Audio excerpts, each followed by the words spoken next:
अस्सलाम वालेकुम जी। शफीक अवान सलमान आबिद के साथ ख़बर की खबर लेके मैं हूँ इसाराना आपकी खिदमत में हाजिर हूँ।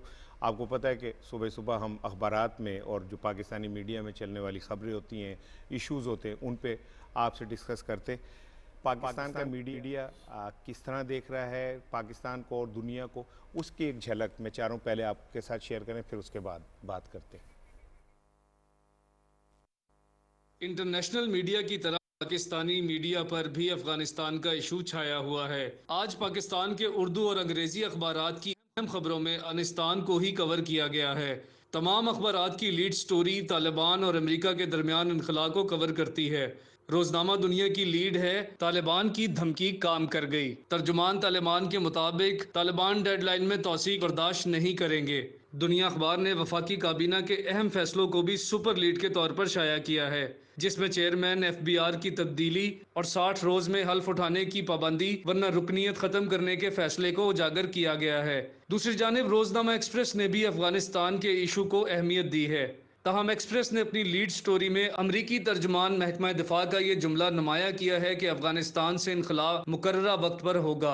एक्सप्रेस अखबार ने वफाकी वजीर इत्तलात फवाद चौधरी के इस बयान को भी नुमाया छापा है, जिसमें उन्होंने कहा है कि पहली बार TTP की भारतीय फंडिंग रुक गई है। उन्होंने नई दिल्ली को तंबीह की है कि वो अफगानिस्तान में मुदाखलत से बाज रहे।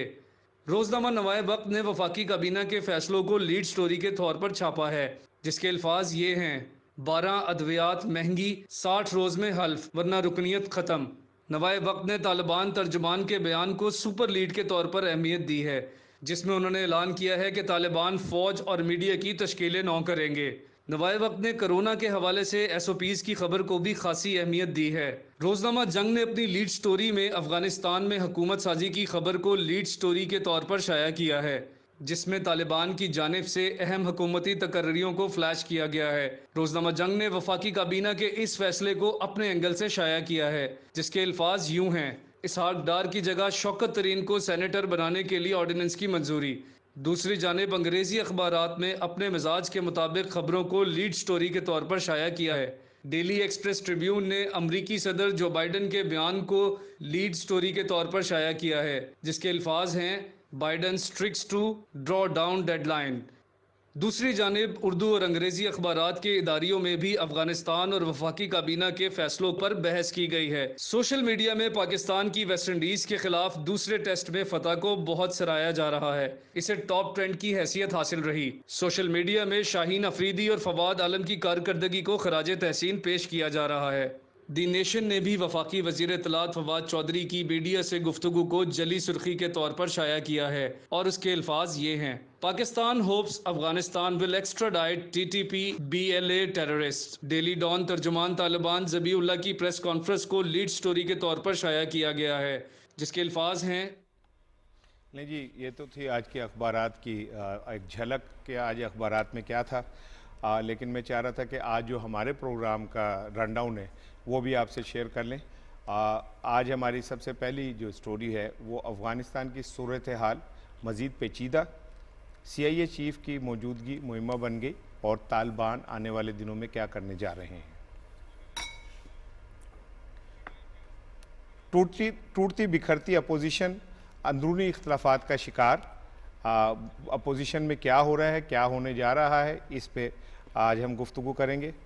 तीसरी आज की अहम खबर है लंदन में शाही शादी, झगड़े के पीछे असल सूरत हाल क्या है। हम चाहते हैं कि ज़रा पता चले कि वहाँ पे जो फैमिलीज़ के साथ, दो फैमिलीज़ के साथ तो हुआ, उसकी वजह क्या थी। और आज हमारे रनडाउन का एक अहम हिस्सा है सिंध का विफाक के फैसले मानने से इनकार। ऐसा क्यों हो रहा है और सिंध क्यों टकराव की पॉलिसी की तरफ जा रहा है, इसके ऊपर हम आज बात करेंगे। शेख साहब अस्सलाम वालेकुम। सलमान साहब अस्सलाम वालेकुम, क्या हाल है? ठीक ठाक हैं आप? अफगानिस्तान पिछले कई दिनों से चल रहा है, अब तो हमें ख्वाब में भी अफगानिस्तान नजर आता है। पूरी आलमी मीडिया में गालिब है अफगानिस्तान का इशू, तो इसलिए पाकिस्तानी मीडिया में भी हमें उसकी बालादस्ती जो है जाहिर है और उसका बराह रास्त पाकिस्तान पे असर पड़ता है। ठीक है, अच्छा, जो एक्सप्रेस दुनिया सब ने पाकिस्तान जंग नवाए वक्त सब की जो आज थी वो यही थी कि तालिबान की जो धमकी है वो काम कर गई, और जो बाइडन ने भी ये कहा है कि जी ठीक है हम कोशिश करेंगे कि ख़तरनाक है रखना। लेकिन असल चीज़ ये है शफीक साहब कि जो CIA चीफ़ हैं वो वहाँ क्या कर रहे हैं, और उनकी मुलाकात की खबर दी वाशिंगटन पोस्ट ने, लेकिन फिर ज़बीउल्लाह ने इनकार कर दिया, उनका नहीं ऐसी हुई नहीं, लेकिन अब पूरा मीडिया कह रहा है कि मुलाकात हुई। आप क्या समझते हैं कि अमेरिका को ख़ास पैगाम लेके आया है और वो उन्होंने दिया है मुल्ला बरदर को? अब देखें, ये जो पूरा देखें यूरोपीय जो उनके नेटो के जिनके इत्तेहादी थे, और बरतानिया भी ये चीख रहा है कि इसको एक्सटेंड किया जाए, जो एग्ज़िट है वहाँ से, जो गैर मुल्की फ़ौजें हैं, क्योंकि वो अपना वो ऑपरेशन मुकम्मल नहीं कर पा रहे हैं। अब यहाँ से अंदाज़ा लगाएं कि कितने थे अपना गैर मुल्की फ़ौजी के जो अभी तक बाइडेन से 2 माह से लगे हुए हैं कि हम नई चीज़ें यहाँ से बंदे निकालने हैं, लेकिन अभी तक वो कामयाब नहीं हो पा रहे हैं।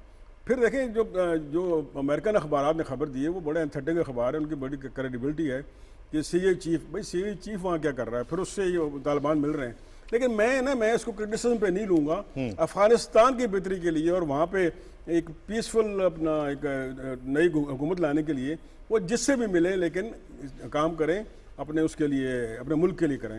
और फिर इनखला की बात देखें, यूरोप पूरा देखें सलमान साहब, ये यूरोपियन यूनियन की ये देखें, अपना मुनाफकत देखें, वो कहते हैं कि PIA को उन्होंने बैन कर दिया है कि PN जो PIA सेफ नहीं है वहाँ आने के, और हमसे मिंदे तरले करने के अफगानिस्तान से आप लेके आए, तो भाई वही PIA, वही पार्टी, वही सब कुछ है, तो ये आप क्यों कर रहे हैं?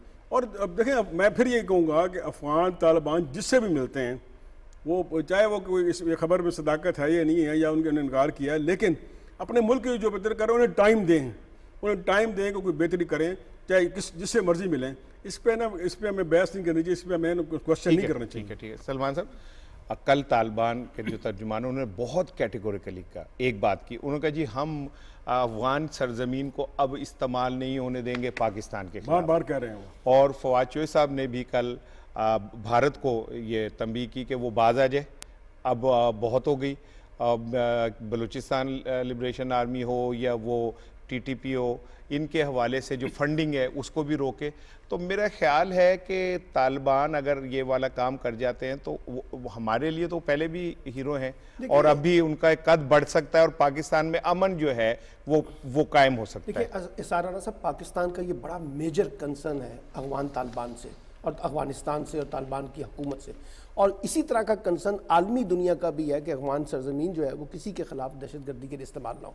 और बहुत अच्छी बात है कि तालिबान उसको लेजिटिमाइज़ कर रहे हैं, उसको रिकगनाइज़ कर रहे हैं, उसके ऊपर अपनी अप्रिशिएट कर रहे हैं कि हम इस बात को यकीन दहानी कराते हैं कि ये सरजमीन इस्तेमाल नहीं होगी।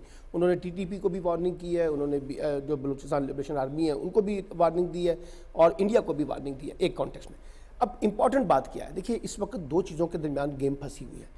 एक ये है कि अमरीकी फ़ौजियों का इनखला, जो 31 अगस्त डेडलाइन है, जिस पे कल अमरीकी सदर ने कहा कि इसमें एक्सटेंशन नहीं की जाएगी, जो कि जर्मनी, फ्रांस और बरतानिया चाहते हैं कि उसमें एक्सटेंशन हो।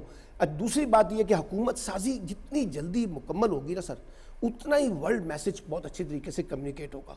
अब प्रॉब्लम क्या आ रहा है, अब हुकूमत साजी जो है वो एक वक्त प्रोसेस में चल रही है, निगोसिएशन में चल रही है, तमाम लोग आपस में गुफ्तगू शनीद कर रहे हैं, लेकिन साथ साथ उन्होंने कह दिया कि अगर 31 दिसंबर के बाद जो है इनखला जो है अगर वो नहीं होता और आप उसमें एक्सटेंशन में जाते हैं तो फिर हमारी हुकूमत साजी नहीं हो सकेगी, यानी तालिबान ने उसको धमकी दी है। तो मैं समझता हूं कि जो बुनियादी बात है ना वो है हुकूमत साजी की, और कल भी हमने ये कहा था कि एक ऐसी हुकूमत जो सबके लिए काबिल कबूल हो, अगर उसको बुनियाद बना के तालिबान जल्दी हुकूमत साजी करने में कामयाब हो जाएं तो ये जितने डाउट्स क्रिएट हो रहे हैं ना, और जितने कंस्पायरेसीज अंदर से डेवलप हो रही हैं, इसका खात्मा जो है ना वो मुमकिन हो सकेगा। और ये याद रखिए, अफगानिस्तान के कॉन्टेक्स्ट में इस वक्त जिम्मेदारी सिर्फ अफगान हुकूमत पे नहीं है, अफगान हुकूमत के साथ साथ पूरी आलमी ताकतों की, आलमी जो ममालिक हैं उनकी भी रिस्पॉन्सिबिलिटी है कि वो वहाँ पर एक जिम्मेदारी का रोल प्ले करें। अब यहाँ पर एक डेफिसिट क्रिएट ना करें तालिबान के दरमियान और पाकिस्तान के दरमियान या अमेरिका के दरमियान या किसी और के दरमियान। ये जो इस वक्त एक ब्लॉक की बात हो रही है, चीन की बात हो रही है, रशिया की बात हो रही है, तुर्की की बात हो रही है, ईरान की बात हो रही है, इसमें अगर ये एक ऐसा इत्तफाक कर ले जिससे हुकूमत साजी जल्द से जल्द हो जाए तो आप देखिएगा कि अफगानिस्तान के अंदर ये जितनी कॉन्स्पायरेसीज क्रिएट हो रही है ना, इसको एलिमिनेट करने में, इसको ख़त्म करने में हमें मदद मिलेगी। तो मैं ये समझता हूँ ये इस वक्त इंपॉर्टेंट काम है कि हुकूमत की फॉर्मेशन जो है वो जल्द से जल्द। ठीक है, अब मैं चाह रहा था कि थोड़ा सा अफगानिस्तान से बाहर आके हम मुल्क की सियासत के ऊपर थोड़ी सी गुफ्तगू करें। अफगानिस्तान ने तो सबको ही वो कर दिया। बुखार शफीक साहब, अपोजिशन की सूरत हाल पे मैं बात करना चाह रहा हूँ। एक मैं आपको फूड फॉर थॉट एक वो देना चाह रहा हूँ कि ताश के ना 52 पत्ते होते हैं, उसमें से एक पत्ता भी कम हो जाए ना तो ताश बेकार हो जाती है। अच्छा, अब बड़ी ताश खेल दे रहे हो तुसी। हाँ प्रेस क्लब भी तेरे नाल ही बह के हारता रहे हैं बहुत सारा। अच्छा, उसमें देखे ताश का एक पत्ता भी कम हो जाए। अब मुस्लिम लीग की जो ताश की गड्डी है ना, उसमें एक पत्ता कम नहीं, कई पत्ते कम हो गए और कम होते जा रहे हैं। पंजे छिक्के सत्ते सब के सब हरजाई होते जा रहे हैं। और मुस्लिम लीग का जो फ्यूचर है, अब मुफ्ती इस्माइल साहब नाराज होकर चले गए, उससे पहले बलूचिस्तान की सूरत हाल आपके सामने कि अब्दुल कादिर बलोच चले गए, सनाउल्लाह ज़हरी चले गए, अब मुफ्ती इस्माइल चले गए। अब मेरी इतलात ये हैं कि मुस्लिम लीग नून पंजाब के जनूबी पंजाब के 20 अरकान ने आसिफ जरदारी से मुलाकात की थी और अब वो सिर्फ इस वक्त का इंतज़ार कर रहे हैं जब इलेक्शन करीब आए और वो मुस्लिम लीग नून से अपनी जान छुड़ाएं। ये सारी सूरत हाल में अब आप ये देख लें कि कराची के जलसे में मरियम जो हैं वो फारिग हो गई, वो नहीं आएंगी। तो अब ये ऐसा लगता है कि मुस्लिम लीग नून का जो घोड़े में जान वो थोड़ी सी थी भी, वो भी ख़त्म हो चुकी है। ताश के पत्तों की बात की है ना, मैं आपसे इत्तेफाक नहीं करता कि पत्ते कम हो गए। गड्डी पूरी है ताश की, उसमें जोकर ज़्यादा हो गए हैं। यानी आधी गड्डी जोकरों वाली है और आधी गड्डी जो है वो जेन्युइन ताश वाली है। अब इसमें उसके अंदर इतने इख्तलाफात हैं कि आप शादी पे देखें, जो एक लंदन में हुई शादी, उसमें देख रहे हैं कि जो दूसरी शहबाज शरीफ और दूसरी फैमिली उसकी शिरकत कितनी थी। खैर ये तो उनका पर्सनल मामला आ गया। और सियासत में भी ना, सियासी तौर पर भी शहबाज शरीफ डोमिनेट कर रहे हैं। कल राना तनवीर साहब ने मुलाकात की उनसे, और राना तनवीर साहब को जानते हैं कि वो शहबाज शरीफ ग्रुप के हैं, और मिफ्ता इस्माइल साहब वो जो है वो नवाज शरीफ ग्रुप के हैं। और देखिए उन्होंने किस मौके पर इस्तीफ़ा दिया, जब शहबाज शरीफ जो है कराची जा रहे हैं जलसे के लिए। तो ये अंदर बताता है कि अंदर कितनी इनकी बिकरिंग है। और मेरी जो इतलात हैं कि नेक्स्ट मंथ जो है इसमें मज़ीद तब्दीलियाँ आएंगी। और मैं उनका नाम नहीं लेता, वो ये कहते हैं कि भाई आप अपना आगे स्टेप फॉरवर्ड करें और जो आप प्रेजेंट मुस्लिम लीग नून हैं तो आप पार्टी की जो लीडरशिप हर की चेंज करें। और जो यानी अपने बंदे लेके आए। अब मियां साहब के बंदे फारिग हैं, बड़े मियां साहब के वो अपने बंदे लेके आए। लेकिन वो कह रहे हैं कि आप पार्टी की हायरार्की चेंज करें, जिसमें जो आपको देखा उज़मा ज़ियाद बुखारी साहब आजकल थोड़ा लो प्रोफाइल में, क्योंकि वो गुड बुक में नहीं है। मैं समझा था शायद उनकी आवाज़ बैठ गई है इसलिए वो आजकल नहीं बोल रही है इसमें ना। और काफ़ी लोग जो हैं वो जिन पे ना वो सुर्ख निशान लगा दिया है शहबाज शरीफ साहब ने कि भाई नहीं।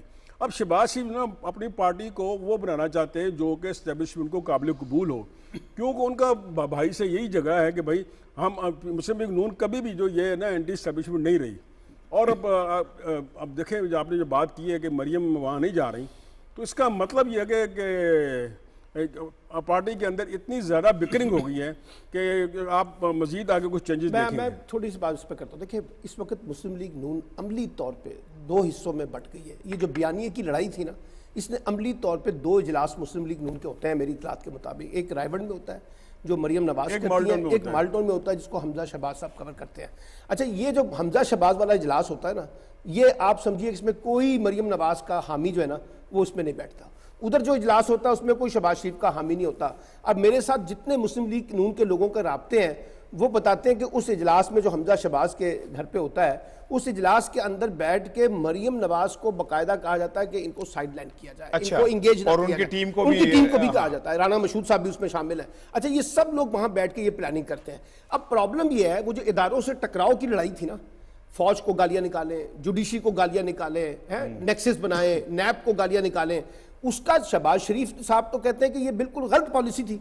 और वो कहते हैं कि इस टकराव की पॉलिसी ने उनको नुकसान पहुंचाया। बल्कि वो तो कुछ लोगों को आइडेंटिफाई भी करते हैं, इरफान सदीकी को आइडेंटिफाई करते हैं, उसको अपना परवेज रशीद को आइडेंटिफाई करते हैं कि जिनकी वजह से ये सारी सूरत हाल बन रही है। अच्छा, अब हो क्या रहा है, ये जो बात इन्होंने की ना कि राना तनवीर की, बहुत से लोग उनको कह रहे हैं शहबाज शरीफ साहब को कि भाई देखें, अगर आपने फैसला करना है तो कर लें, अगर अदरवाइज 2023 के इलेक्शन में फिर हम अपनी पोजीशन खुद बनाएंगे। फिर हम आपकी इस लड़ाई में जो दो भाइयों के दरमियान चल रही है, इसमें तो हम शटल कॉक बनने के लिए तैयार नहीं है। जैसे सलमान कह रहे हैं कि बयानिए की लड़ाई थी, क्या पाकिस्तान में सियासी जमातें और ये मुस्लिम लीग नून, पीपल्स पार्टी ज़रूरत तो इस वक्त इसकी है कि हम अफ़गानिस्तान के ऊपर बात करें, कश्मीर के ऊपर बात करें, पाकिस्तान की तरक्की की बात करें। ये अपनी करप्शन बचाने के लिए अब ये सारा देखें ना, जोर सिर्फ एक हम चीज़ ये पे बात लगाते हैं कि हम करते अपनी रहे करप्शन कि कैसे बचाएं। ये वाहिद पार्टी है, ये वाहिद पार्टी है, सब पीस पार्टी भी इसमें शामिल है, लेकिन इनका जोर ज़्यादा है। इनका सारा जोर होता है सुबह 7 से रात 12 बजे तक कि भाई ये हम अपने करप्ट लीडरों की हिफाजत करना, उनकी कैंपेन करना। ये दुनिया में कहीं नहीं होता कि आपका एक ही उस पर जोर हो, एक ही आपका एजेंडा हो, उसको आपने करना है क्रिटिसाइज। और फिर देखें ये जो अपना ये बात की है ना कि मुस्लिम लीग में तकसीम की, ये अब देखें ये लोकल बॉडी इलेक्शन आ रहे हैं, ये कंटोनमेंट के इलेक्शन हो रहे हैं। ये जो इन्होंने इशारा किया है ना कि माल्टन मीटिंग हुई, उसमें बिल्कुल कहा गया कि अगर ये हमने यहाँ पे सीरियस नहीं हुए तो हम कैंटोनमेंट में भी हार जाएंगे, लोकल गवर्नमेंट आ रहे हैं वो भी हार जाएंगे। उस मीटिंग में यह कहा गया कि लोकल गवर्नमेंट इलेक्शन जो हैं वो अपना ना हमारे लिए टेस्ट केस हो गए। अगर यही मुस्लिम लीग नून के अंदर की लड़ाई ये जारी रही तो ये लोकल गवर्नमेंट और भी हारेंगे। और लोकल गवर्नमेंट देखें, लोकल गवर्नमेंट बेस होती है जनरल इलेक्शन की, वो आपको नीचे क्वेश्चन प्रोवाइड करते हैं और ये आप कैंटोनमेंट इलेक्शन में आपको पता चल जाएगा किसका कौन कितने पानी में। और यही उनका तकसीम रहा बयानिया। तो जिस तरह कश्मीर इलेक्शन आ रहे हैं, सियालकोट आ रहे हैं, तो लोकल ये घोड़े का मैदान ये देख लेंगे आप, ये आप देख लेंगे कि मुस्लिम लीग नून कहाँ खड़ी है। यानी वो ताश के पत्तों में जोकर जाते, एक वक्त आएगा कि पूरी ताश ही जोकरों की हो जाएगी। सलमान साहब, दुनिया टीवी पे हबीब अकरम प्रोग्राम करते हैं और वो अमूमन सर्वे करते हैं। उन्होंने एक अभी सर्वे में उनका देख रहा था, उसमें उन्होंने 13% के करीब उनकी गिर गई है और पीटीआई की मकबूलियत जो है वो बढ़ी है। अच्छा, मुझे ये बताएं, मैं इसके बाद मैं ब्रेक पे जाना चाह रहा हूँ, बाबे दी असल कुल्फी दी दुकान केड़ी है?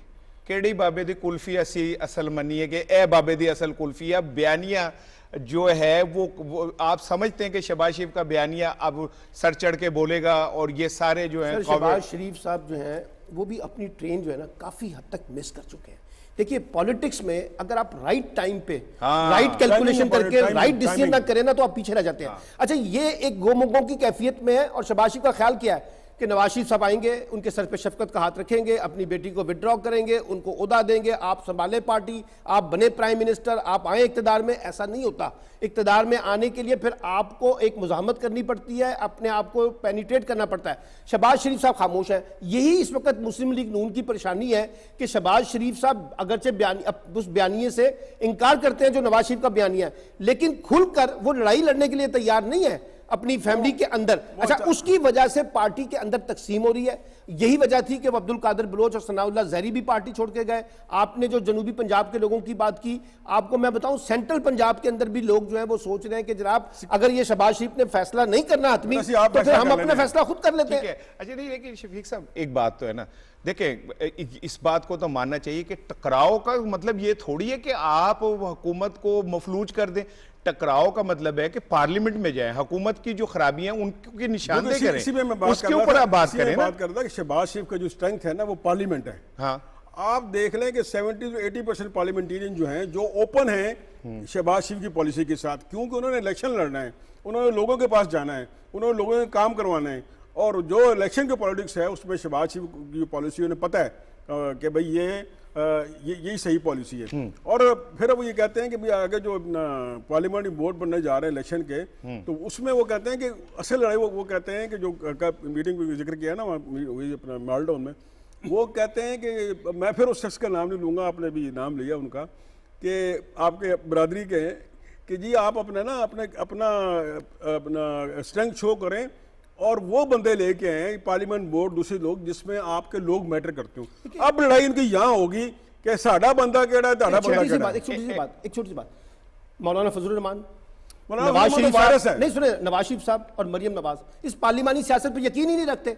आपने आज़ाद कश्मीर के इंतखाबात देखे थे ना, नवाज शरीफ साहब ने वहां से मशवरा दिया कि मुस्लिम लीग नून के जो लोग जीते हैं 5-6 वो हलफ उठाने से इनकार कर दें। भाई आप बताइए, अगर आपने पॉलिटिक्स करनी है, कॉन्स्टिट्यूशनल फ्रेमवर्क में करनी है, पॉलिटिकल फ्रेमवर्क में करनी है, तो आपको पार्लियामान को तो कबूल करना होगा ना। ये तो लोग कहते थे कि आपको याद है फजलुर रहमान कहते थे कि जनाब पहले दिन ही कौमी असम्बली से जो है ना का इस्तीफा वहां से दें, हमें नहीं चाहिए, नए इंतखाबात की राह हमवार करें।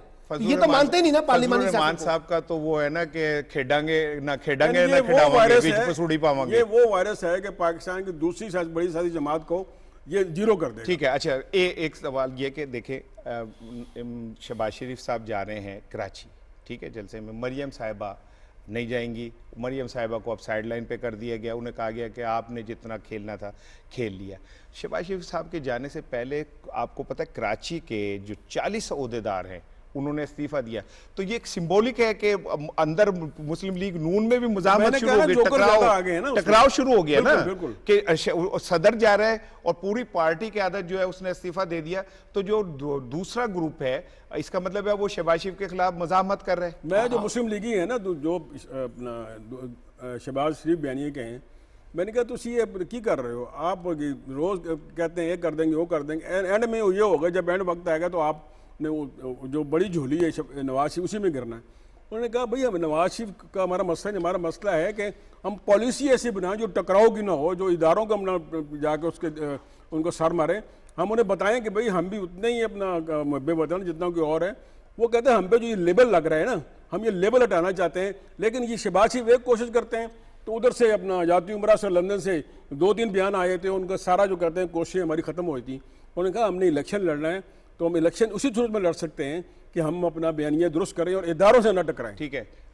सलमान साहब, मैंने फिर ब्रेक लेनी है आपसे। आखिरी सवाल जो शफीक ने अभी इंडिकेट किया, मैंने सवाल किया था कि ऐसा लगता है कि वो टकराव जो बाहर कर रहे थे अब वो टकराव अंदर शुरू हो गया है और एक दूसरे के साथ।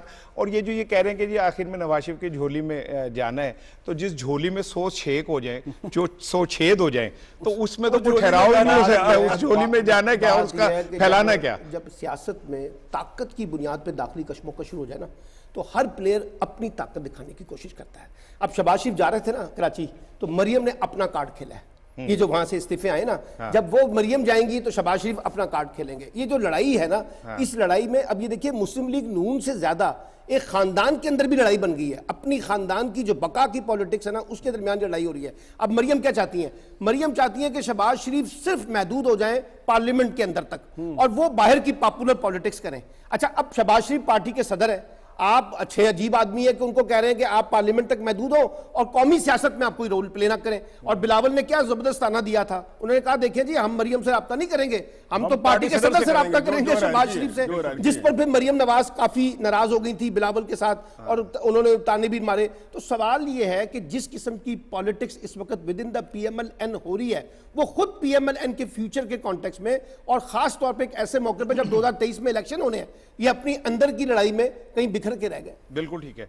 नाज़रीन, एक ब्रेक लेते हैं और ब्रेक के बाद आपके पास दोबारा आते हैं। आप इस गुफ्तगू से तो यही लगा कि जमहूरियत के नाम लेने वाली जो ये जमातें हैं, ये तो एक लिमिटेड कंपनी है जिनमें शेयर्स की लड़ाई रहती है और ये लड़ाई रहती है कि ये कंपनी मेरे नाम होनी चाहिए या किसी और के नाम होनी चाहिए। अवाम का एक दूसरे के शेयर खरीदते रहते हैं, एक दूसरे के शेयर खरीदते रहते हैं या ख़राब करते रहते हैं। इसमें अवाम कहाँ है, जमहूरियत कहाँ है और अवाम की भलाई कहाँ है? अब हम एक नए टॉपिक पे जाएंगे। लंदन की एक शादी में जो लड़ाइयाँ हुई उस पर गुफ्तगू करेंगे, लेकिन ब्रेक के बाद इस पर बात करते हैं।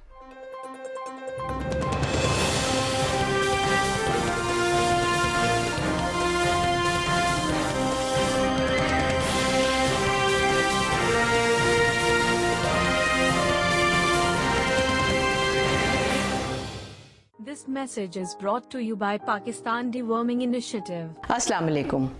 क्या आप जानते हैं कि पाकिस्तान में तकरीबन 1.25 करोड़ बच्चे पेट के कीड़ों की बीमारी से लड़ते हैं और इस खतरे की वजह से, पेट के कीड़ों की वजह से उनकी ज़हनी जिस्मानी सेहत भी मुतासिर होती है। अनफॉर्चुनेटली बहुत सारे बच्चे हैं जो कि वर्म इन्फेक्शन, पेट के जो कीड़े होते हैं उसकी वजह से प्रॉपर नशोनुमा नहीं पा पाते।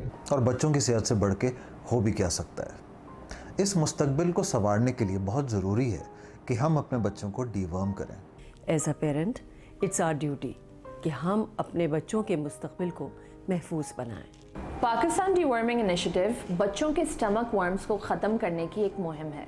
इस मुहिम के तहत बच्चों को एक टैबलेट खिलाई जाती है जो WHO और DRAP से अप्रूव्ड है।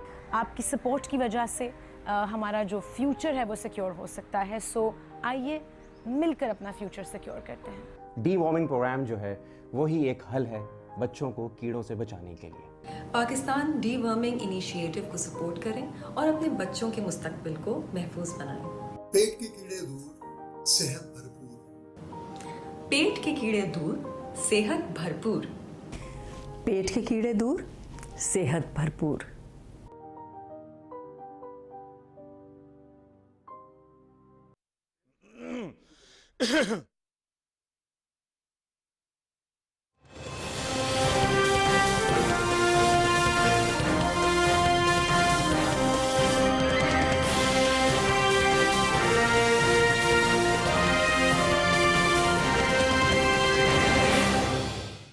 जी वेलकम बैक। नाज़रीन, हम बात करेंगे लंदन के एक बड़ा अमीर इलाका है और वहाँ का एक होटल है लैंसबर्ग। वहाँ एक शादी हुई। अल्लाह सबकी जोड़ियाँ कायम रखे और अल्लाह सबके घरों में खुशियाँ दे। हमें उस पर कहीं हमने कोई कमेंट नहीं करना, लेकिन वहाँ पे कुछ दो वाक़यात ऐसे हुए जिसमें कुछ फैमिलीज़ जो थी वो वहाँ आई और उसके बाद उनके साथ मिसहैंडलिंग की गई मुस्लिम लीग नून के, या वो जो शादी के शुरका थे। तो बड़ी एक अजीब सी सूरत हाल हुई और वो जो ख़ानदान थे उन्हें पुलिस बुलानी पड़ी। लंदन में अमजद चौधरी हैं, एक पाकिस्तान से गए सहाफ़ी हैं और यहाँ से पिछले वो 30-32 साल से सहाफ़त कर रहे हैं, वहाँ पे भी वो यही सहाफ़त कर रहे हैं। तो वो हमारे साथ लाइन पे मौजूद है। हम चाह रहे थे कि हम ज़रा इस वाक़े का बैकग्राउंडर जो है ज़रा उनसे पूछें। अमजद साहब अस्सलाम वालेकुम। वालेकुम सलाम। अच्छा अमजद, ये जो शादी थी इसमें जो लड़ाई मार कुटाई हुई बाद में जो फैमिलीज़ के साथ वो हुई, वो तो बात की बात है। ज़रा शादी का थोड़ा सा बताइएगा कि इसमें शहबाज शरीफ साहब की फैमिली शरीक नहीं हुई और बहुत सारे मतलब एक ख़ास जो वो ख़ानदान था उनके अफराद थे। अल्लाह ताला उस घर में खुशियाँ दें, हमें इससे कोई एतराज़ नहीं।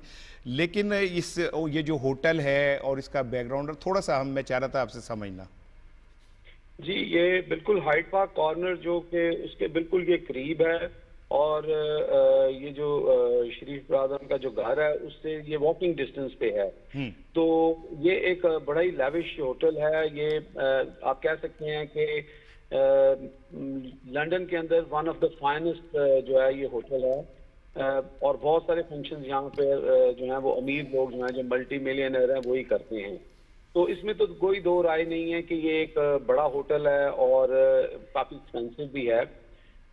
दूसरा यहाँ पर जो यानी कि जो लोग यहाँ पर आए थे, मेरा ख्याल है टोटल नंबर जो थे वो 90 के करीब थे, अंडर 100 थे। इसमें क्या हुआ? लड़की वाले ठीक है, एक सवाल मैंने पूछना था। आप कह रहे हैं 90 थे, तो वो जो बाहर सड़क के खड़े हुए थे और जो उन फैमिलीज के साथ लड़ रहे थे वो बेचारे इनवाइटेड नहीं थे या वो बस शामिल वजह थे?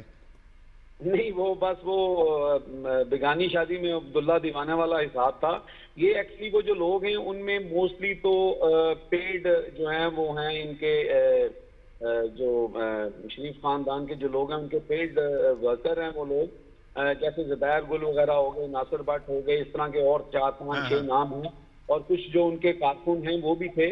और उनको तो वहाँ पर देखें, एक बंदे का अगर वहाँ पे 1000 पाउंड खर्चा था तो मेरा नहीं ख्याल कि उन लोगों को तो मेरा ख्याल किसी को भी अंदर जाने की इजाजत नहीं थी। अलबत्ता वो बाहरी मिठाई वगैरह बांट रहे थे और लोग बारी बढ़ के मार रहे थे।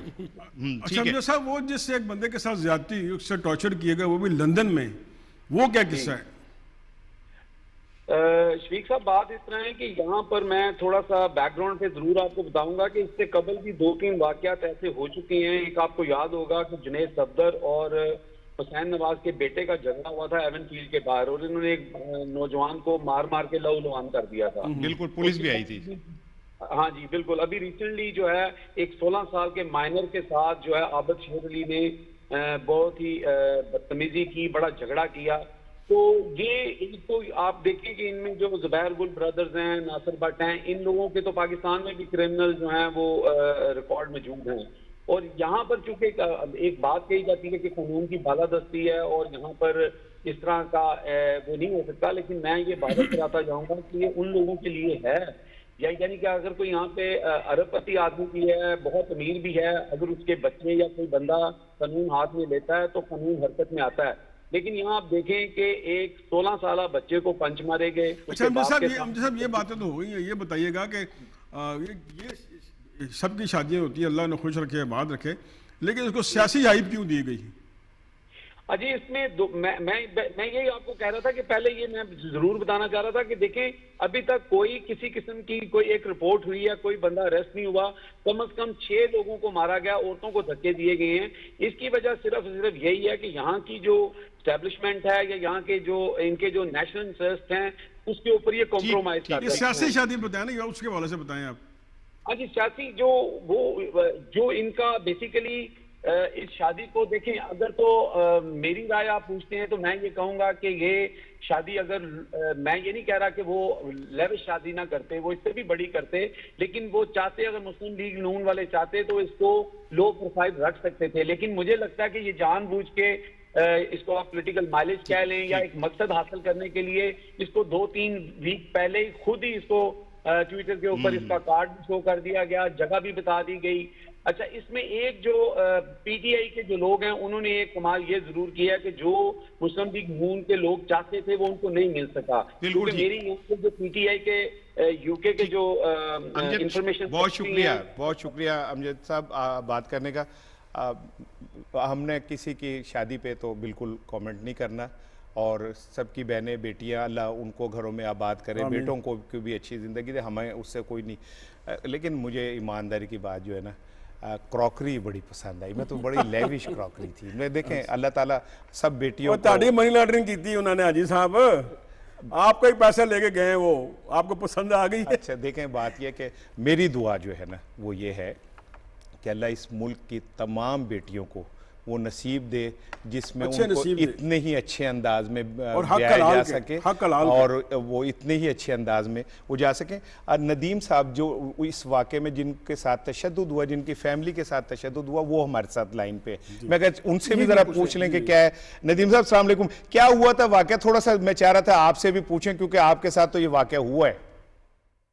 हाँ जी, मैंने जनाब उस मेरे साथ ख़वातीन थी तो उन्होंने उनके साथ बदतमीज़ी करनी शुरू कर दी, ये सारे गुंडों ने। मैं हूँ, मेरे से बात करो। तो मैंने फिर पुलिस को बुलाया, जब पुलिस आई ये सारे दौड़ गए। मैं वहाँ पे अकेला, मैं कहा बाओ। तो फैमिली बड़ी अपसेट हुई कि ये क्या किया, ये नवाज शरीफ ने ऐसी तरबियत दी हुई है अपने ये गुंडों को, चमचों को, कि उसको ऐसा नहीं करना चाहिए। आफ्टर ऑल हम उसकी आवाम थे, 30-40 साल से वही हमें तरबियत देता रहा ना। तो उसने फिर ये कैसी ये तरबियत दी है कि लोगों को कि जाके किसी की माँ बहनों को हरासा करो। तो ये तो शर्म वाली बात है कि ऐसी चीज़ें इनको नहीं करनी चाहिए, क्योंकि अगर वो एक्स प्राइम मिनिस्टर था अपनी आवाम के साथ ना करे, जो उसने किया है वो बताए कि पैसा कहाँ से आया, किधर गया। ठीक, अब मैं पॉलिटिकल आपसे कोई बात नहीं करना चाह रहा है और ये ना ये हमारा टॉपिक है, लेकिन मैंने सब ये कहना था कि जब ये सारा हुआ आप वहाँ गए क्यों और पुलिस ने को आपने आगाह किया, क्या बना? जी इन्होंने तशद्दुद तो किया है, लेकिन अल्हम्दुलिल्लाह मुझ में इतनी पावर थी, मुझे पता मैं अकेला था तो मैं बर्दाश्त किया उसको। तो मुझे ज़्यादा था कि इन्होंने मेरे बच्चे को हिट किया, वो इनको नहीं करना चाहिए था। मुझसे बात करते ना मेरी फैमिली की तरफ, मैं इनकी फैमिली की तरफ तो कुछ नहीं किया। मैं वहाँ पे जस्ट अकेला था, कोई लड़ने वड़ने तो नहीं ना गया था। 2-4 मिनट के वहाँ पे गया था, चले जाना था, गुजरते गुजरे चले जाना था। तो तशद्दुद तो यहाँ पे करना बहुत बड़ा ऑफेंस है। तो बहरहाल कोई नहीं, जो ये लॉ है वो देखेगा लॉ क्या करते हैं इनके साथ। तो इनको आगे से किसी के साथ, पहले भी एक बच्चा था, इन्होंने उनके साथ भी बड़ी ज़्यादती की थी। सलमान साहब, लंदन में भी पैसे लेके गालियां देने वाले और लड़ाइयाँ करने वाले मार मिल जाते हैं सर। इस तरह के काफ़ी लोग मिल जाते हैं। आप सबसे इम्पोर्टेंट छोटी सी वीडियो आई थी, आपने देखी होगी। नवाज शरीफ साहब उन तमाम लोगों को थपकी दे रहे थे जिन्होंने इस बाहर बैठ के ना तशद्दुद किया था और उसको कह रहे थे कैसा तुम्हारा मौका मैंने देखा है, बड़ा शानदार अच्छा, लगा है, तुमने बड़ा ज़बरदस्त किया है, अच्छा, तुमने वो बड़ा। तो आगे से जुबैर गुल कह रहे थे नहीं सर हम तो आपके खादिम हैं, जैसे आप कहेंगे वैसे हम करेंगे, फला करेंगे। तो ये भी आप देखिए ना कि किस तरह से हमारी लीडरशिप जो होती है वो वायलेंस को प्रमोट करती है, वायलेंस को अप्रिशिएट करती है, उसको अपने मकासद के लिए इस्तेमाल करती है, उन लोगों को तरगीब देती है। यानी आप एक सियासी कारकुन की बजाय उसको अपना ज़ाती कारकुन समझ लेते हैं, ज़ाती महफूज समझ लेते हैं, मुलाजिम समझ लेते हैं और अपने मफादात के लिए, अपनी ख़ानदान की लड़ाई के कॉन्टेक्स्ट में लोगों को इस्तेमाल करते हैं पार्टी के नाम पे, सियासत के नाम पे और जमहूरियत के नाम पे। शफीक, वो जो मैं अभी ब्रेक से पहले कह रहा था कि ये तो लिमिटेड कंपनियां हो गई ना जिसमें ज़ाती मुलाजिम, सियासी कारकुन तो कोई ना रहा ना। ना। सर साहब आप हम दोनों सवालात करते हैं, हमारी मत मारी होती है आपने। मेरा आपसे सवाल है कि जैसे उन्होंने कहा कि नवाज शरीफ साहब उनको थपकी दे रहे थे, तो नवाज शरीफ की बीमारी कहाँ गई? वो तो सेहतमंद है, सब कुछ वो कर रहे हैं, और उनको अपने जो उनके आगे फ्रंट मैन उनको कह रहे हैं ठीक किया, शाबाश भी दे रहे हैं। जब आप जवाब देना कि भाई उसकी सेहत कहाँ गई, वो पाकिस्तान क्यों नहीं बताएं आप। बात ये है, बड़े सवाल कर दो। सबसे पहले तो आपका बहुत शुक्रिया। मैंने भी फील हुआ कि मैं भी कोई इंसान साफिया और मुझे भी कोई हक है बोलने का। मुझे तो ऐसा लगता है मैं तश्तरी में चीजें रख के आपको दोनों को पेश करता हूँ कि हजूर आप करें। देखिए शफीक साहब, मैं आप हम सारे 32 साल हो गए, और हम रातों को जाग के गर्मियों में हमने शेलिंग बर्दाश्त की, लाठीचार्ज में हम रिपोर्टिंग में करते रहे, 10 हर तरह का। एट दी एंड आज अगर हम फिर उसी जगह खड़े हैं रिस्क हलाल की वजह से, एक छोटे छोटे घर लेके, तो किसी को कैसे ये हक हासिल है यार कि वो इस मुल्क की दौलत को लूटे? किसी को ये कैसे हक हासिल है कि अगर हम उसको मसीहा समझे तो वो बीच में से जो राजन बन जाए? तो मैं ये समझता हूँ कि जो आपने मुझसे बात की कि जो सियासी कारकुनों की तरबियत हो तब हो जब आपका जहन सियासी हो, जब आप जमहूरी हो, जब आपकी मेंटेलिटी बादशाह सलामत वाली है, जब आपने आधे हाथ से ऐसे करके मिलाना और अंदर जाके हाथ धो लेना है, और आपने जब खाना आपका अलहदा है, वर्कर का अलहदा है, नारे मारने वाले होटल के बाहर खड़े हुए और लड़ाइयाँ करने वाले होटल के बाहर खड़े हैं, आप अंदर खाना खा रहे, तो भाई मैं तो कभी भी इन जमातों को, मेरा सवाल वही है, बात ये है, मेरा सवाल वहीं पे, तो वो कहते हैं मैं बीमार हूं, तो वो अच्छे भले सेहतमंद है, इसका जवाब दें। बीमार उस वक्त होते हैं, इसका जवाब दें आप। बीमार नहीं, सलमान का सवाल, आप जवाब दें इसका। वो उसकी सेहतमंद सबको नजर आ रहा है, तो इस बारे में बात करें। आपको मैं एक बात बताऊं, कोशिश मरियम साहिबा ने भी की थी कि बीमारी के नाम पे बाहर चली जाए। उन्होंने कहा कि मेरा एक माइनर सा ऑपरेशन होना है, मैंने जाना है, लेकिन बात यह है कि ये आपकी ना किरदार बोलता है आप में, ठीक है। और जब आप कहते हैं मैं नेल्सन मंडेला हूँ, ठीक है, तो नेल्सन मंडेला ने अपनी सारी जिंदगी जेल में गुजारी, ठीक है। नेल्सन मंडेला ने जेल की सख्तियां, सेहत की तरफ मैं आ रहा हूं, लेकिन अगर आप खून देने वाले मजनूनी, दूध पीने वाले मजनू हैं, तो फिर आप जाली रिपोर्ट्स बनवाएंगे, आप मीडिया में अपने लोगों को इस्तेमाल करेंगे, आप एक हाइप क्रिएट करेंगे। मैं तो डर गया था कि जब ये खबर आई कि उन्होंने शेव की तो उनके ब्लड निकलने लगा। और मैं आई एम सॉरी, महफूज लफ्जों में मैं कह रहा हूं कि इस मुल्क में लोग तड़प रहे इंसाफ के लिए, कई सालों से एक मुर्गी चोरी करने के ऊपर अंदर है। सिंपल सा जवाब है, जब आप उनकी अकाउंटेबिलिटी की बात करेंगे, जब आप उनको मुल्क में वापस लाने की बात करेंगे, जब आप उनसे कहेंगे आप आके पाकिस्तान में अदालतों का सामना करें, आप आके यहाँ पे सियासत करें, तो वो बीमार हो जाएंगे।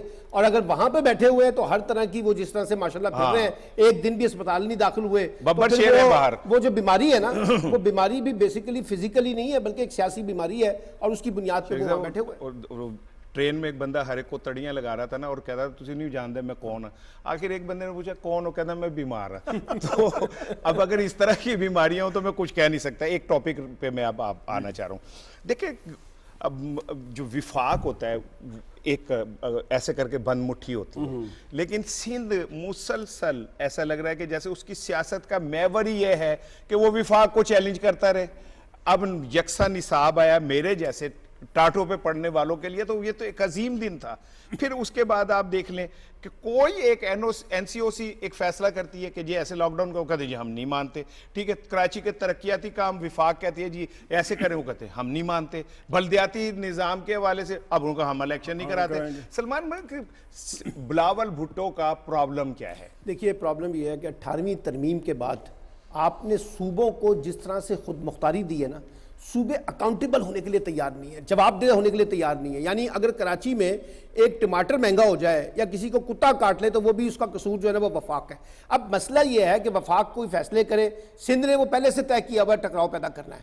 आपने कराची पैकेज की बात की, आपने बल्दियाती इदारों की बात की, आपने तालीमी निसाब की बात की, यानी किसी एनसीओसी की बात की, किसी एक जगह पर, यानी अपनी नाकामियों का मलबा जो है ना वो उठाकर आप वफाक पे डाल दें। आपसे पूछा जाए कि कराची में लोगों को पानी क्यों नहीं मिलता, साफ पानी, आपसे पूछा जाए वहां लोगों का इलाज क्यों नहीं होता, आपसे पूछा जाए कराची के अंदर इंक्रोचमेंट क्यों नहीं होती, आपसे पूछा जाए कराची का ट्रांसपोर्ट का निजाम क्यों नहीं है, आप कहते हैं जी इमरान खान जिम्मेदार है, आप कहते हैं जी वफाकी हुकूमत जिम्मेदार है। भाई बात यह है, फिर अगर आपने सारी जिम्मेदारी वफाक को देनी है तो फिर 18वीं तरमीम से विड्रॉ करें। फिर 18वीं तरमीम के तहत जो खुद मुख्तारी लेके बैठे हुए हैं, इसकी क्या जरूरत है? फिर दे वफाक को जिम्मेदारी, वफाक अपना 35 साल से बिला शिरकत गैर सिंध पे पीपल्स पार्टी की हुकूमत है। थर में लोग हर साल पानी की वजह से मर जाते हैं, बच्चे भूखे मर जाते हैं, बच्चे भूखे मर जाते हैं ग़िज़ाई किल्लत की वजह से। सूरत हाल है कि सिंध के अंदर कुत्तों को नहीं काबू किया जा सका, कुत्तों के काटने से लोग पागल हो जाते हैं, रेबीज का मर्ज बढ़ जाता है। फिर उसके बाद ये कि जो स्कूल है, इसार साहब देखिए, मैं वफाक की बात नहीं करता, वफाक ने क्या किया, वफाक ने कुछ क्या नहीं किया। वफाक तो ज़ाहिर है, वफाक जो एक बाप है, उसने सारे बच्चों को देखना होता है, वो डिवाइड करता है। मेरा सवाल ये है पीपल्स पार्टी की क़यादत से, उन्होंने खुद अपने अवाम के लिए क्या किया? 30 साल से वो हुक्मरानी कर रहे हैं। लड़काना का हाल देख लें, हम गए थे लड़काना, तो हम कहें ये लड़काना है कि अपना ये शहबाज शरीफ दौर का शुमारी लाहौर है। आप देखें कि वहाँ उन्होंने क्या सर्व किया। अब 2-4 अस्पतालों की वो एडवर्टाइजमेंट करते रहते हैं और सड़कें देख लें। फिर कराची में पानी नहीं, कराची में पता है 3 किस्म का पानी, वाटर माफिया छाया कराची में 3 किस्म का पानी, पीने का और नहाने का और फिर बाकी इस्तेमाल का। और फिर आप चले कराची, आप कहते हैं कराची आप PTI ले गई या MKM ले गई, तो आपने अंदरूनी सिंध का क्या हाल किया है? कोई डेवलपमेंट नहीं है, कोई उसमें हॉस्पिटल नहीं है, कोई उसमें अपना कोई तरक्याती काम नहीं है, कोई यूनिवर्सिटी स्कूल नहीं है, और अपना मलबा सारा वफाक पे डालते हैं। अरे भाई सिंध के लोग, चले मैं कहता हूँ शहरों को छोड़ें, शहरी सिंध को छोड़ें, जो रूरल सिंध वो आपकी जिम्मेदारी, क्यों वो आपका वोट बैंक है, उसका आपने बेड़ा गर्क कर दिया। कम से कम जब तक अपना हिस्सा वहाँ तो डालें, आपका वोट बैंक उसकी तो हिफाजत करें कि देखिए भुट्टो शहीद थे, लेकिन इसका मतलब ये नहीं कि सारी उम्र आप उनका ढोल बजाते रहेंगे। परफॉर्मेंस क्या है आपकी? मैं ना वफाक की बात करता हूँ ना अर्बन सिंध की बात करूँ, आपने अपने रूरल सिंध को क्या दिया? कुछ नहीं दिया। और फिर ये कि जो अभी हम सारी चीजें कह रहे हैं कि भाई सिर्फ वफाक पे इल्जामात, हाँ, अगर आप विफाक के ऊपर इल्जामात की बजाय अपनी कारकर्दगी पे ध्यान दें तो सुप्रीम कोर्ट आपको बार बार ये ना कहे कि आप एक नाअहल हुकूमत है। अब आप प्रोग्राम का वक्त ख़त्म हो रहा है, मैं एक ज़रा लाइटर उसमें आपके चेहरे के शफीक साहब जब तासुरात इस तरह होते हैं ना तो मैं थोड़ा सा डर जाता हूँ। प्रेस क्लब में मैंने इसे देखा हुआ है, मैंने देखा हुआ है, ये बड़े जज्बाती लीडरशिप है इसकी। अल्हम्दुलिल्लाह भाई मुझे अल्हम्दुलिल्लाह क्यों कह रहा हूँ कि पाकिस्तान ने वेस्ट इंडीज़ को 109 रन से हरा दिया। जब बारिश हुई 7वां आउट हुआ तो बारिश हो गई तो मैं कल मैच जीता हुआ हार गए। और लास्ट टाइम भी यही हुआ कि हम जीता हुआ मैच कैच की वजह से 2 कैच ड्रॉप हुए तो हार गए। हमारे साथ लाइन पे मौजूद है महमूद मुस्लिम साहब, हमारे नुमाइंदे हैं PTV के, नमूद मुस्लिम साहब, और ये हमारे PTV के स्पोर्ट्स के रिपोर्टर हैं। इनसे ज़रा पूछते हैं कि जी पाकिस्तान की टीम के अंदर जो ये कारकर्दगी है और अब बेहतरी की तरफ जा रहे हैं। नमूद साहब अस्सलाम वालेकुम।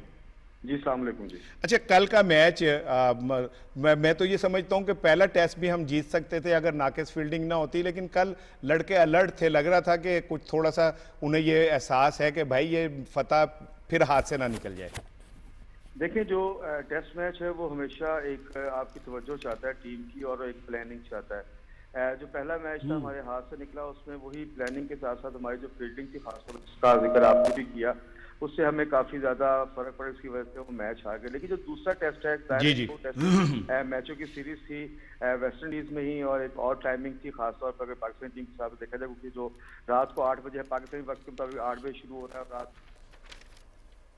आवाज नमू साहब मेरी आपकी आवाज नहीं आ रही, मेरा ख्याल है। जी अब आ रही मेरी बात। जी। अच्छा, मुझे एक बताइएगा, मैं जो आपसे पूछा था कि यार मुसलसल इस सीरीज को बारिश ने खा लिया, तो जब ये सीरीज तय होती हैं 2 बोर्ड्स के दरमियान तो मौसम को नहीं देखा जाता? या मौसम इनके लिए प्रॉब्लम ही नहीं है? नहीं, मौसम को देखा जाता है। मजे की बात यह है कि जो वेस्ट इंडीज क्रिकेट बोर्ड है उसने ये वाज़ेह तौर पर कहा था कि ये जो सीजन है, खासतौर पर अगस्त का सीजन, इसमें बहुत कम बारिशें होती हैं हमेशा। ठीक है, बहुत शुक्रिया नमू साहब, बहुत शुक्रिया। कालम और अदारिया हाँ, बस वो आज चूंकि क्या कहते हैं सिचुएशन ऐसी हो गई कि हम उस तरफ जा नहीं सके। दी न्यूज़ का इदारिया में जल्दी से सुनाना चाह रहा हूँ, उसके साफ पानी के हवाले से है। जो एक रिपोर्ट आई थी कि 60 शहरों के अंदर पानी का प्रॉब्लम, कहते हैं thousands of children in Pakistan die each year from diarrhoea after drinking polluted water. जी, इस पे मैं चाह रहा था। मसला ये है कि प्राइम मिनिस्टर इमरान खान यही कह रहे हैं कि भाई वो पोल्यूशन, हर किसी में पोल्यूशन को ख़त्म करने की वो पीछे पड़े हुए हैं, और ये वाहिद प्राइम मिनिस्टर जिससे ये आवाज़ उठाई, ठीक, चाहे वो एयर पोल्यूशन हो चाहे कोई पोल्यूशन हो, वो सफाई चाह रहे हैं और वो प्लांट लगा रहे हैं। गवर्नर पंजाब जो है, वो पंजाब के गवर्नर है ना, वो साफ पानी कर रहे हैं।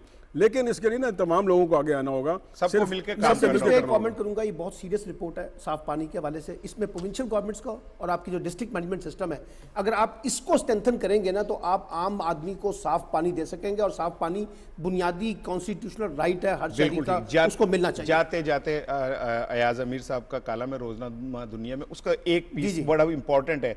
वो कहते हैं कि अलबत्ता ये है कि मगरबी सोच रखने वाली हुक्मरानी यहाँ भी कामयाब नहीं हुई। ये हुक्मरानी तब कामयाब होती अगर इंसाफ पे मबनी मुआशरा होता। यानी कि मुआशरा मगरबी हो, मशरकी हो, कुछ भी हो, अगर इंसाफ नहीं होगा तो वो नहीं चल सकता। मतलब बुनियादी बात उन्होंने की है कि अपने सिस्टम को ट्रांसपेरेंट करें, और अगर आपका सिस्टम डिलीवर करेगा तो लोगों के अंदर उसकी एक्सेप्टेंस जो है ना, वो अगर आप लोग इंसाफ नहीं दे सकेंगे तो फिर वो मुआशरा तो फिर वो बिल्कुल आउट ऑफ कंट्रोल हो जाएगा ना। इंसाफ बेसिक चीज़ है कि इंसाफ किसी को देते हैं आप तो वो भी स्ट्रेंथन होता है, और फिर आपके जो है सिस्टम भी स्ट्रेंथन होता है। अच्छा, उन्होंने मैं चाह रहा था एक जुमला और उनका मैं शेयर करूं। वो कहते हैं कि जनाब अली कि मुआशरा मुसलमान ज़रूर है, लेकिन ज़्यादातर हमारे मुसलमानी नारों और रसूमात तक महदूद है। बहुत अच्छी बात है जी। देखिए ना, हमारे यहाँ ये जो प्रॉब्लम है, हमारे सियासी नारे, हमारे मजहबी नारे। अच्छा, हम नारों की बुनियाद के ऊपर ना सोसाइटियाँ बनाना चाहते हैं, फिर नारों को ट्रांसलेट भी तो करें ना पॉलिटिकली। आज तक वो आपको याद है ना, रोटी कपड़ा मकान, आज उसी के ऊपर सियासत हो रही है। जब तक आप नारों को ट्रांसलेट, जब तक नारों पे आप इम्प्लीमेंटेशन नहीं करेंगे ना, उस वक्त ये नारे ही रहेंगे और लोग जो इसी तरह इफेक्ट होते रहेंगे। बहुत शुक्रिया शफीक साहब, बहुत शुक्रिया सलमान साहब। नारों की बुनियाद पे कब तक आप सियासत कर सकते हैं, उसका अब जो अंजाम है आपको नज़र आना शुरू हो गया। कारकर्दगी, आवाम के लिए बेहतरी, आवाम के लिए काम करने वाले ही लोग सर्वाइव करते हैं। अगर सिर्फ नारों की बुनियाद पे कुछ होता तो पीपल्स पार्टी मुस्लिम लीग नून आज उस अलमिया का शिकार ना होती जिसका वो हो चुकी है। अपना बहुत ख्याल रखिएगा, कल इंशाल्लाह मुलाकात होगी।